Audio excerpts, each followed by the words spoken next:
Doctor Vandana Das കൊലക്കേസിലെ കോടതി വിധി സ്വാഗതാർഹമെന്ന KGMOയെ. വന്ദനയുടെ കൊലപാതകത്തിന് ശേഷവും ആരോഗ്യ പ്രവർത്തകർക്ക് ഭയരഹിതമായി ജോലി ചെയ്യാനുള്ള സാഹചര്യം ഒരുക്കാൻ കഴിഞ്ഞിട്ടുണ്ടോ എന്ന് പരിശോധിക്കണം. ആരോഗ്യ പ്രവർത്തകരുടെ സുരക്ഷ ഉറപ്പാക്കാൻ നടപടികൾ വേണമെന്നും KGMOയെ ആവശ്യപ്പെട്ടു.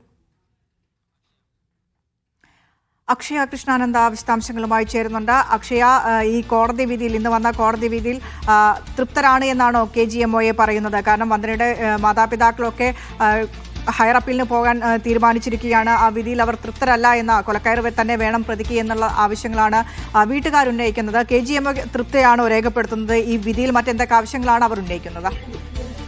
അതായത് ഈ വിധിയുമായി ബന്ധപ്പെട്ട സംഘടന പ്രതീക്ഷിച്ചിരുന്നത് പരമാവധി ശിക്ഷ തന്നെ ലഭിക്കുമെന്നായിരുന്നു. എന്നിരുന്നാൽ പോലും ഇപ്പോൾ ഉള്ള ഒരു വിധി പ്രകാരം ഒരു പരിധിവരെ വിധി ഉറപ്പാക്കപ്പെട്ടു എന്നാണ് സംഘടന വിലയിരുത്തുന്നത്, KGMOയെ വിലയിരുത്തുന്നത്. അതിന്റെ അടിസ്ഥാനത്തിലാണ് വിധി സ്വാഗതാർഹം എന്നുള്ള ആ ഒരു സംഭവം ഇവരുടെ ഭാഗത്ത് നിന്ന്, KGMOയുടെ ഭാഗത്തു നിന്ന് അങ്ങനെ ഒരു പ്രതികരണം വന്നിട്ടുള്ളത്. എന്നിരുന്നാൽ പോലും ഇങ്ങനെ ഈ ഒരു പ്രശ്നം ഉണ്ടായ സമയത്ത് വന്ദനാദാസിന്റെ കൊലപാതകം കഴിഞ്ഞതിന് ശേഷം ആരോഗ്യ പ്രവർത്തകരുടെ സുരക്ഷയുമായി ബന്ധപ്പെട്ട ചർച്ചകളൊക്കെ തന്നെ വളരെ സജീവമായി നടന്നിട്ടുണ്ടായിരുന്നു. ഇപ്പോഴും ആ ഒരു കാര്യങ്ങളെല്ലാം തന്നെ പൂർണ്ണമായി പാലിക്കപ്പെടുന്നുണ്ടോ എന്ന കാര്യത്തിൽ സംശയം ഉന്നയിക്കുന്നുണ്ട്.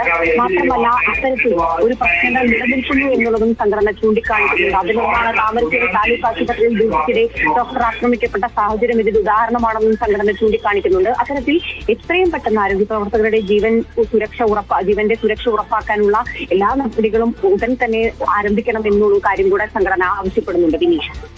ശരി, അക്ഷയാണ് വിശദാംശങ്ങൾ പങ്കുവച്ചത്.